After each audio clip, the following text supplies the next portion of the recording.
मोहल्ले में बिना बालकनी का ससुराल। आंगन में गेहूं धोते हुए। गेहूं धोना भी आसान काम नहीं है। 2 बजे से बैठी हूँ, 3 बज गए इसे साफ करते करते। बरखा बहू जरा आना तो। जी माँ जी, बुलाया आपने? रोटी डाल रही थी मैं। बच्चों का स्कूल से आने का टाइम हो गया है। आते ही सबसे पहले खाना मांगते हैं। अरे रोटी तो राधा डाल देगी। एक काम कर, ये मैंने गेहूं धो दिया है, जाकर इन्हें छत पर रख दे। फिर इन्हें पिसवाने भी तो जाना है। कनस्तर में आटा भी खत्म होने को आ गया है। माँ जी, छत सूखी होगी तभी तो इन्हें रखूंगी। भूल गई, सुबह आप खुद मोटर चलाकर भूल गई थी। छत पर ढेर सारा पानी इकट्ठा हो रखा है, नाली भी जाम है। धीरे धीरे करके पानी जा रहा है। छत को सूखने में ही पूरे 2 दिन लग जाएंगे, इतना पानी है। अरे मोरी मैया, ये तो मैं भूल ही गई थी। अब क्या करूं मैं? गेहूं कैसे सुखाएंगे? अगर ऐसे ही गीले रहेंगे तो ये तो खराब हो जाएंगे। देवर जी के कमरे में ले जाते हैं। उनके कमरे की खिड़की से थोड़ी थोड़ी धूप तो आती है। शाम तक थोड़े बहुत तो सूख ही जाएंगे।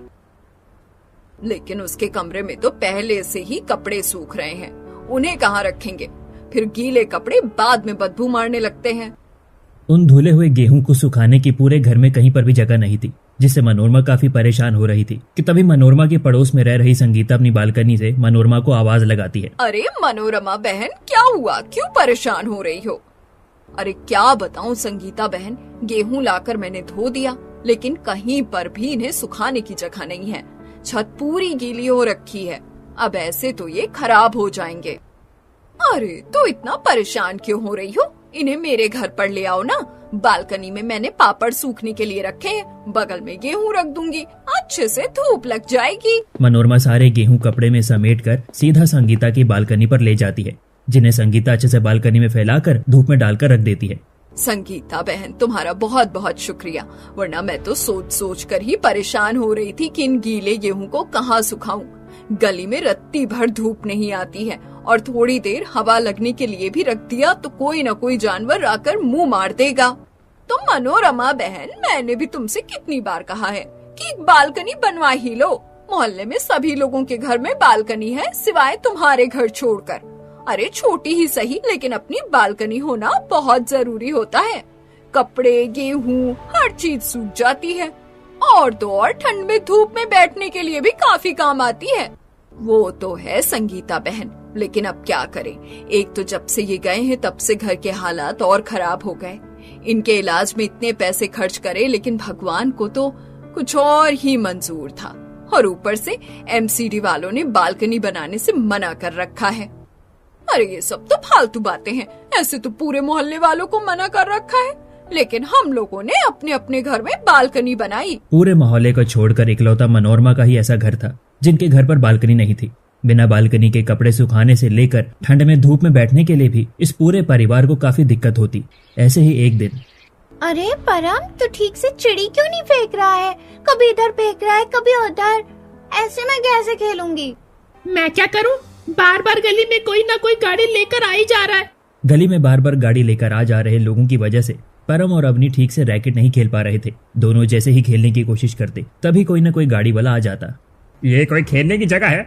जाकर पार्क में खेलो या घर के अंदर? आने वालों का रास्ता रोककर खड़े हो गए हो। उस बाइक वाले की बात सुन दोनों बच्चे उदास हो जाते हैं। तभी अवनी देखती है कि सामने वाले घर की बालकनी में सभी बच्चे खेल रहे हैं। ये देख अवनी और परम उदास चेहरा लेकर घर में आते हैं। अरे क्या हुआ? इतनी जल्दी तुम लोग खेल कर भी आ गए? तुम दोनों का मुंह क्यों उतरा है? कहीं तुमने फिर से तो लड़ाई नहीं करी? बुआ, हम भी तो गली में खेल नहीं पा रहे हैं। कोई ना कोई आए जा रहा है, और अभी तो एक बाइक वाले अंकल ने हमें डांटा भी। अरे तो बच्चों, पार्क में जाकर खेलो ना। और ये रैकेट तो पार्क में ही खेलने की चीज है। लेकिन बुआ, बाहर पार्क कितना ज्यादा दूर है, और अभी तो कल बारिश भी हुई थी, तो वहाँ काफी पानी जमा होगा। पता है, सामने वाली स्वाति है ना, वो रोज अपनी सहेलियों के साथ बालकनी में खेलती है। उनकी बालकनी कितनी बड़ी है। अगर हमारे घर पर भी बालकनी होती तो हमें बाहर जाकर नहीं खेलना पड़ता। कह तो तुम लोग ठीक ही रहे हो। मेरा भी घर में बैठे बैठे काफी दम घुटने लगता है। ठीक से पढ़ाई नहीं कर पाती। बाहर बैठकर पढ़ाई करो तो कभी गाड़ियों की आवाज, तो कभी कुत्ते भौंकने की आवाज। बच्चों को समझाने के बजाय तुम खुद उन्हें और भड़का रही हो। भैया, इसमें मैंने गलत ही क्या बोला है? अब बालकनी नहीं है तो नहीं है, एक बालकनी तो सभी के घरों में होती है। राधा की बात सुनकर केतन का मुंह बन जाता है। अब ऐसे ही कुछ दिन गुजर जाते हैं। मनोरमा का छोटा बेटा नीरज का रिश्ता शालिनी नाम की लड़की से लगा हुआ था और अब कुछ वक्त में उन दोनों की शादी भी हो जाती है। शादी के बाद शालिनी जब पहली बार अपने ससुराल आती है। मुझे लगा नहीं था कि तुम नीरज को दूध में अंगूठी ढूंढने की रस्म में हरा दोगी। वैसे मजा तो बहुत आया। चलो अब तुम भी थोड़ा आराम कर लो और कुछ चाहिए हो तो आवाज दे देना। यहीं बगल वाला कमरा है मेरा। ठीक है भाभी, मैं भी कपड़े बदल लेती हूँ। बरखा के जाने के बाद अब शालिनी अपने कपड़े बदल लेती है और कमरे में बनी खिड़की पर आकर खड़ी हो जाती है। नीरज के कमरे में तो बालकनी ही नहीं है। मुझे तो अपने कमरे की याद आ गई। कितनी बड़ी बालकनी थी वहाँ। लगता है यहाँ खिड़की से ही काम चलाना पड़ेगा। थोड़ी देर खिड़की पर खड़ी होने के बाद शालिनी अब जाकर आराम करने लगती है। तो वहीं अब नीरज भी अपने कमरे में आ जाता है और इसी तरह शादी का दिन गुजरता है। अगले दिन शालिनी जब कमरे में तैयार हो रही होती है। भाभी, माँ ने आपके लिए चाय भेजी है। नाश्ता यहीं ले आऊँ या आप बाहर आकर करेंगी? नहीं, पेट थोड़ा भारी भारी सा लग रहा है। मैं चाय ही पी लूंगी। शालिनी चाय का कप लेकर वापस खिड़की पर जाती है और देखती है कि मोहल्ले में सभी की बालकनी में काफी कड़ाके की धूप आ रही है। कोई सुबह सुबह की धूप में बालकनी में खड़े होकर एक्सरसाइज कर रहा था तो कोई गर्मा गर्म चाय की चुस्की ले रहा था। ये देख शालिनी, खिड़की पर तो जरा भी धूप नहीं आ रही है। मेरे कमरे में तो बालकनी ही नहीं है। लगता है किसी और कमरे में होगी। शालिनी चाय का कप लिए हाथों में घर में इधर उधर घूमती रहती है, लेकिन कहीं पर भी उसे ससुराल में बालकनी नहीं दिखती। तभी मनोरमा शालिनी को ऐसे देख, अरे बहू, ये चाय का कप लेकर इधर उधर क्या घूम रही है? माँ जी, मैं तो बालकनी देख रही थी।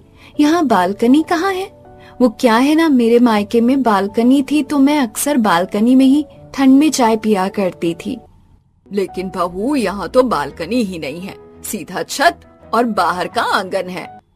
लेकिन माँ जी, आजकल तो बालकनी हर किसी के घर में होती है और इस मोहल्ले के तो सभी घरों में बालकनी दिख रही है मुझे। तो फिर मेरे ससुराल में बालकनी क्यों नहीं है? अरे बहू, ये घर भी तेरे ससुर ने कैसे कैसे बनवाया था मैं ही जानती हूँ। कुछ टाइम तक हाथ टाइट करके बालकनी बनवाने के लिए पैसे जोड़े भी थे, लेकिन 2 साल पहले तेरी ससुर जी की तबीयत खराब हो गई। उसमें ही सारे पैसे लग गए। और बहू, तू तो जानती है तेरी जेठ और पति की कमाई कितनी है। और तो और यहाँ तो एमसीडी वालों ने भी बालकनी बनवाने के लिए मना कर रखा है। कहीं हमने बालकनी बनवाई और उन्होंने तुड़वा दी तो। अपने ससुराल में बालकनी ना होने पर शालिनी को थोड़ा अजीब लगता है और अब इसी तरह कुछ दिन गुजर जाते हैं। शालिनी बाथरूम में बैठ सबके कपड़े धो रही होती है। पता नहीं परम और अवनी की ऐसी कौन सी पेरेंट्स टीचर मीटिंग है जिसमें भाभी को दोपहर के 1 बज गए घर आने में। ऊपर से राधा का भी पता नहीं कहाँ चली गई। सारे कपड़े मुझे ही धोने पड़ गए। बाप रे बाप, कितने सारे कपड़े हैं। इन्हें तो सुखाने में भी मुझे 1 घंटा लग जाएगा। शालिनी के ससुराल की छत काफी छोटी होती है, जिसकी वजह से वो थोड़े ही कपड़े सुखा पाती है। इनकी छत भी माचिस के डिब्बे जितनी है। अब इतने सारे कपड़े मैं कहाँ सुखाऊं? एक काम करती हूँ, कुछ आंगन में और कुछ कमरे की खिड़की पर डाल देती हूँ। कमरे की खिड़की और घर के आंगन में बनी तार पर शालिनी बाकी के कपड़े सूखने के लिए डाल देती है और इसी तरह अब शाम हो जाती है। शालिनी अपनी जेठानी के साथ खाना बना रही होती है कि तभी अवनी भागी भागी रसोई में आती है। माँ, बाहर तो बहुत ज्यादा ठंड हो रही है। तेज तेज हवाएं चलने लग गई है। तो किसने कहा था शाम में बाहर खेलने के लिए? पता नहीं शाम में कितनी ठंड होती है। तुम जाकर बैठो, मैं अंगीठी जला देती हूँ। हवा तो सच में काफी तेज चल रही है। मुझे तो आवाज भी आ रही है। इतनी तेज हवा में तो छत पर खड़ा इंसान भी उड़ जाए। अरे, छत से याद आया, मैंने तो कमरे की खिड़की और आंगन में कपड़े डाल रखे थे, कहीं वो उड़ न जाए। शालिनी भागी भागी कमरे में जाती है और खिड़की पर पड़े कपड़े उठाने लगती है कि तभी शालिनी देखती है कि नीरज का कच्छा खिड़की से गिरकर खंबे की वायर पर गिरा है। ये देख शालिनी अब डंडे से उसे उठाने की कोशिश करती है। हे भगवान, इस आदमी के कच्चे ने तो मुझे परेशान करके रख दिया।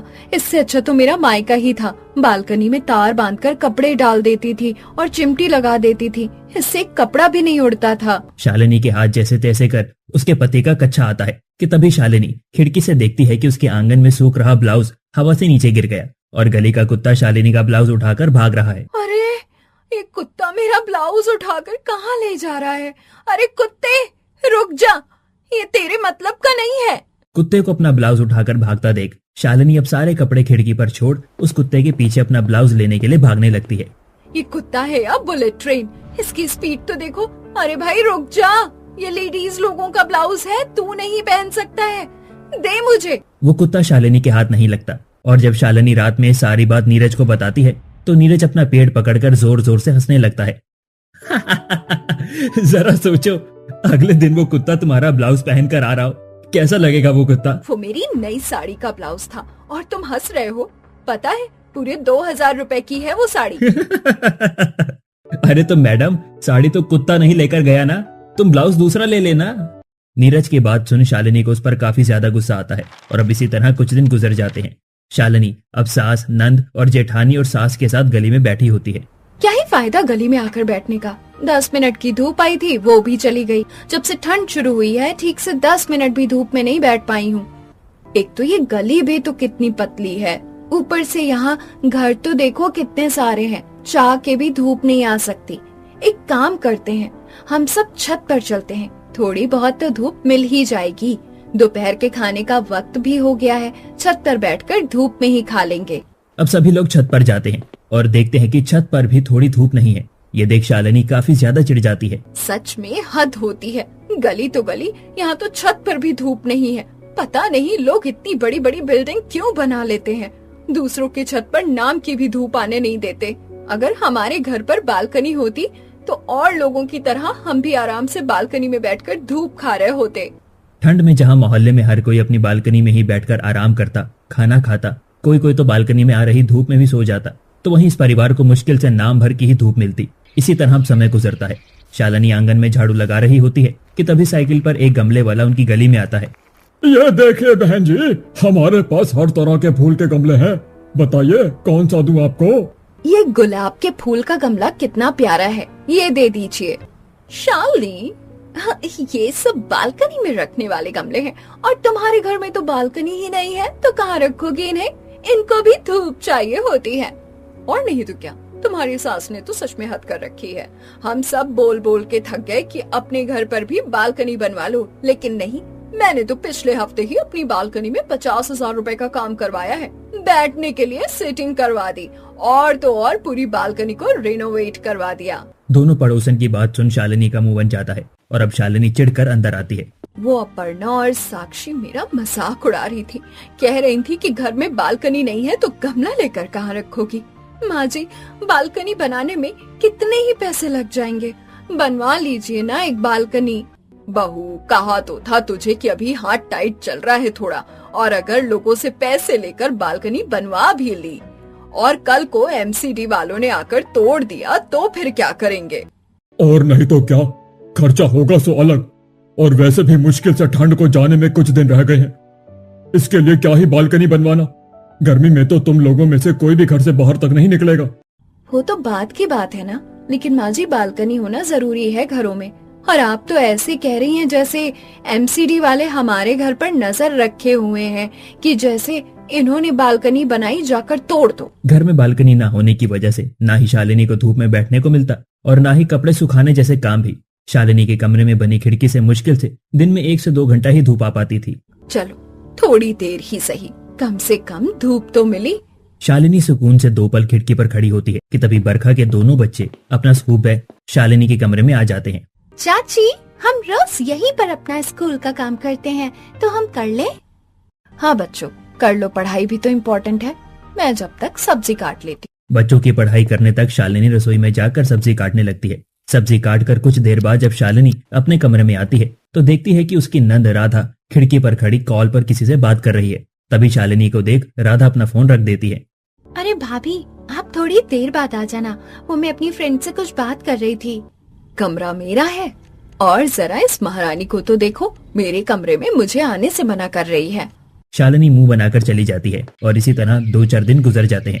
शालिनी अपनी जेठानी के साथ खिड़की पर खड़ी चाय पी रही होती है। आप तो मेरे मायके एक ही बार आई हो, अभी कुछ दिन निकालकर मेरे साथ मेरे मायके चलना। पता है वहाँ पर कितनी बड़ी बालकनी है, ठंड में तो और ज्यादा मजा आता है। पूरे दिन हम धूप में ही बैठे रहते हैं और गर्मियों में हम तो कभी कभी बालकनी में ठंडी हवा खाते हुए सो जाते हैं। दोनों देवरानी जेठानी आराम से बातें कर रही होती हैं। तभी एक कबूतर शालिनी के चाय में कप में बीट कर देता है जिसे देख आसपास बालकनी में खड़ी औरतें तो वहीं शालिनी की जेठानी तक हंसने लगती हैं। शालिनी, इस कबूतर ने तो तुम्हारी चाय को स्टारबक्स वाली चाय बना दिया। टेस्ट करके बताओ कैसा है। छी भाभी, आप कितनी गंदी हो। एक तो उस कबूतर ने मेरी चाय खराब कर दी और आप हो कि।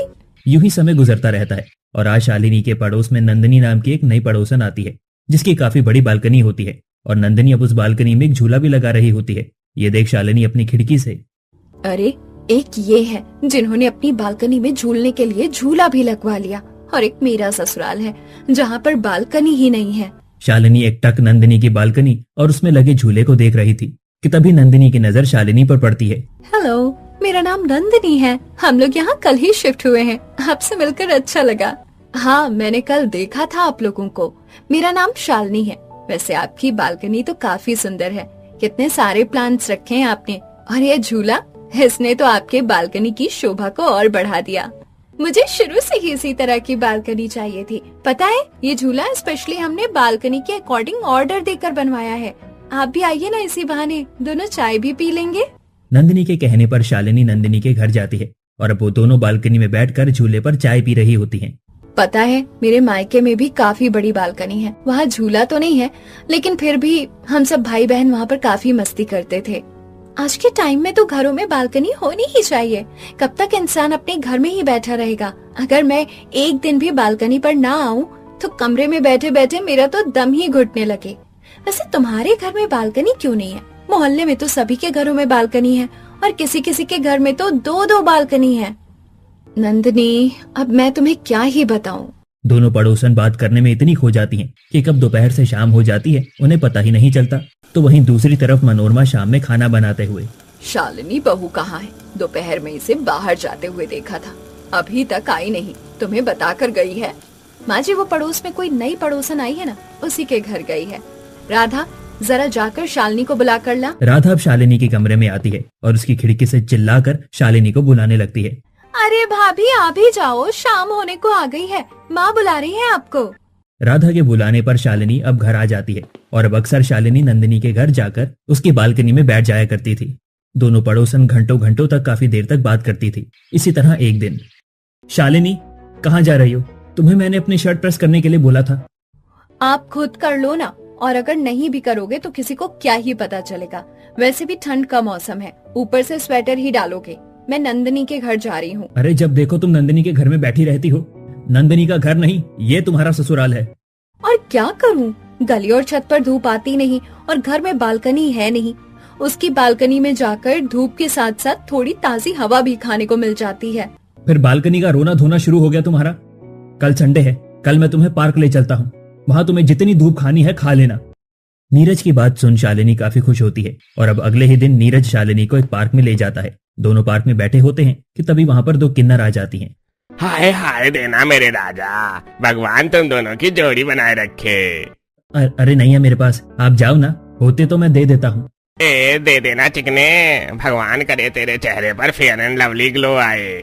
उन दोनों किन्नर के बार बार कहने पर नीरज अपनी जेब से पैसे निकाल कर उन्हें दे देता है, जिसके बाद फिर से वो बातें करने लगते हैं कि तभी फिर से एक दो किन्नर उनके पास पैसे मांगने के लिए आ जाते हैं। ये देख शालिनी को काफी गुस्सा आता है और वो वहां से मुंह बनाकर जाने लगती है कि तभी पीछे पीछे आते हुए नीरज, अरे तुम कहाँ चली? तुम्हें तो पकोड़े खाने थे ना। चलो मैं तुम्हें पकोड़े खिलाकर आता हूँ, यहीं पास में ही काफी अच्छा पकोड़े वाला है। एक काम करो, तुम ही पकोड़े खाओ और उन लोगों को खिलाओ। एक तो पहली बार मुझे शादी के बाद घूमने के लिए लेकर आए, वो भी इतनी घटिया पार्क में। न ढंग की धूप, न थोड़ा बहुत सुकून। मैं तो चली घर। शालिनी नीरज को रोड पर छोड़कर खुद ही अकेले घर आ जाती है और अब उस दिन के बाद से अक्सर नीरज और शालिनी के बीच में बालकनी को लेकर हमेशा बहस होती। तुम एक काम क्यों नहीं करती? उस नंदिनी के घर पर जाकर ही बस जाओ ना। जब से वो यहाँ पर आई है तब से 24 घंटे तुम उसी की बालकनी में टंगी रहती हो किसी कपड़े की तरह। तुम्हें अपना घर नहीं संभालना है क्या? हर थोड़ी थोड़ी चीज के लिए बार बार तुम्हें आवाज देनी पड़ती है। अरे तुम, मुझे भी शौक नहीं है लोगों की बालकनी पर जाकर बैठने का। अगर खुद एक बालकनी बनवा लो तो मैं क्यों जाऊं किसी की बालकनी पर। हाँ, पैसे तो तुम्हारे भैया छोड़कर गए हैं ना यहाँ पर। खबरदार मेरे भैया के खिलाफ कुछ बोला तो। हम भी तुम्हारी तरह ही गरीब हैं, लेकिन मेरे भैया ने हमेशा मेरी भाभी की छोटी से छोटी ख्वाहिशों को भी पूरा किया है। पता नहीं किस घर में आकर फंस गई मैं। जो भी हो, लेकिन अब तुम उस घर में नहीं जाओगी। मैं भी देखती हूँ कि मुझे कौन जाने से रोकता है। शालिनी और नीरज के बीच काफी ज्यादा लड़ाई होने लग जाती है। उनकी लड़ाई की आवाज जब कमरे से बाहर आती है तो परेशान होकर मनोरमा अपनी बड़ी बहू बेटे के साथ उनके कमरे में आती है। अरे तुम दोनों पति पत्नी हो या चूहा बिल्ली, जब देखो लड़ते ही रहते हो। अरे तुम्हारे लड़ने की आवाज कमरे के बाहर तक आ रही है। मैं तो परेशान हो गई हूँ तुम लोगों के रोज रोज के लड़ने से। माताजी, तुम मुझे भी रोज रोज लड़ाई करने का कोई शौक नहीं है। कब से कह रही हूँ कि एक बालकनी बनवा दो, लेकिन नहीं, बालकनी ना हो गया ताजमहल हो गया, जो बनवाने में इनकी जान निकली जा रही है। तो पैसे लाकर दो ना, अभी बनवा देता हूँ बालकनी। और बालकनी ही क्यों, तुम्हारे लिए तो मैं शीश महल बनवाऊंगा। अरे बस भी करो तुम दोनों, मोहल्ले में बेइज्जती करवा कर ही मानोगे क्या? बालकनी ना हो गई कोई कोहिनूर का हीरा हो गया, जिसके लिए इतना लड़े जा रहे हो। केतन, कुछ भी कर और कुछ दिनों में एक बालकनी बनवा ही दे। ऐसा कह रही हो जैसे मैं नोटों की गठिया लेकर घूमता रहता हूँ। कहाँ से लाऊंगा मैं पैसे? कौन सा दोस्त है तेरा? क्या नाम है उसका? हाँ, लखन। उससे उधार पैसे ले ले। घर में 1-2 महीने राशन कम आ जाएगा, लेकिन उसके पैसे चुका देंगे। कम से कम इस रोज रोज की लड़ाई से छुटकारा तो मिले। घर में बालकनी बनने के नाम से शालिनी काफी ज्यादा खुश होती है और अब 2 दिन बाद मिस्त्री आकर बालकनी बनाने के लिए उनके घर को देखने लगता है। बालकनी तो आपके कमरे में ही बनेगी, लेकिन ज्यादा बड़ी नहीं बन पाएगी। अरे कोई बात नहीं भैया, बने तो सही। कम से कम इसे रोज रोज की चिकचिक से तो मुझे छुटकारा मिलेगा। भाई समझकर एक एडवाइस दे रहा हूँ, अगर शादी नहीं करी है तो करना भी मत भाई। शादी करके बहुत बड़ी गलती कर दी मैंने बीवी नहीं आइटम बम लेकर आया हूँ घर में। नीरज की बात सुनकर वो मिस्त्री वाला भी हंसने लगता है और अब अगले ही दिन से बालकनी बनने का काम शुरू हो रहा था, जिसके लिए शालिनी काफी ज्यादा एक्साइटेड होती है। दीदी, हम अपनी बालकनी पर ढेर सारे प्लांट्स लगवाएंगे, वो भी अलग अलग फूलों के, और एलोवेरा का भी प्लांट लगाएंगे। मेरा बस चले तो मैं बालकनी पर झूला ही लगवा लूं, लेकिन हमारी बालकनी इतनी बड़ी नहीं है ना, और हमारे पास इतना पैसा भी नहीं है। अब इतनी बन रही है, वही बड़ी बात है। अब ऐसे ही अगला दिन आ जाता है। पूरा परिवार बैठकर नाश्ता कर रहा होता है कि तभी उन्हें बाहर से लोगों की चिल्लाने की आवाज आने लगती है। ये लोगों के चिल्लाने की आवाज कहाँ से आ रही है? कहीं बाहर किसी की लड़ाई तो नहीं हो गई? लगता तो ऐसा ही है, चलो चलकर देखते हैं। वो सभी जैसे ही बाहर आते हैं तो देखते हैं कि मोहल्ले में एमसीडी वाले आए हैं और जिन जिन लोगों के घर के चबूतरे, यहाँ तक कि बालकनी भी ज्यादा बाहर की तरफ बनी हुई है, उन सबको जेसीबी से तुड़वा रहे हैं। अरे सर, आप ये क्या कर रहे हैं? थोड़े बहुत पैसे लेकर बात खत्म करिए ना, क्यों तोड़ रहे हैं हमारा चबूतरा? चबूतरा तो समझ में भी आता है, लेकिन बालकनी कौन तोड़ता है? अरे रहने दीजिए ना सर। वो सभी लोग एमसीडी वालों के सामने बोलते रह जाते हैं, लेकिन कोई भी एमसीडी वाला उनकी बात नहीं सुनता कि तभी मनोरमा एमसीडी वालों से, आप क्यों तोड़ रहे हैं बालकनी? कितना ज्यादा नुकसान हो रहा है हमारा। जब हमने आपको महीना पहले ही बोल दिया था कि जिन जिन लोगों की बालकनी ज्यादा निकली है और चबूतरे बने हुए हैं ज्यादा जगह पर, तो खुद ही तोड़वा लीजिए। अब आप लोगों ने मेरी बात, तो फिर हमें कुछ तो करना ही होगा ना। हे भगवान, पिछले महीने ही मैंने अपनी बालकनी पर लाख रुपए का खर्चा करवाया था। इतनी अच्छी बनवाई थी मैंने बालकनी, सारे पैसे मिट्टी में गए। हम लोगों ने तो आप लोगों को पहले ही इन्फॉर्म कर दिया था, लेकिन आप लोग सरकार को कहाँ ही सीरियस लेते हैं। देखते ही देखते एमसीडी वाले सभी मोहल्ले वालों की निकली एक्स्ट्रा बालकनी को तोड़ देते हैं, जिसके बाद मनोरमा अपने पूरे परिवार के साथ अपने घर में आ जाती है और शालिनी को देख, बहू देखा तूने, बाहर सभी मोहल्ले वालों की बालकनी टूट गई। अगर तेरे चक्कर में मैं बालकनी पहले ही बनवा देती तो आज हमारी भी बालकनी टूट जाती। अरे वो सब तो पैसे वाले हैं, नुकसान झेल भी लेंगे, लेकिन हम गरीब लोग क्या करते? मुझे कौन सा सपने आ रहे थे ऐसा कुछ होगा, और वो तो अच्छी बात है ना, बालकनी बनने का काम आज से शुरू होने वाला था और आज ही ये सब हो गया। इसीलिए मैं तुझे पहले ही बोलती थी, लेकिन तुझे मेरी बात कहाँ समझ में आती थी। बेचारी मायावती, कितना नुकसान हो गया उसका। और वैसे हुआ तो उसके साथ ठीक ही है, बड़ा चिढ़ाती थी मुझे अपनी बालकनी से खड़े खड़े। अब देखती हूँ कैसे चिढ़ाएंगे सब मुझे। जो मैंने पैसे उधार लिए थे वो भी खर्च नहीं हुए हैं।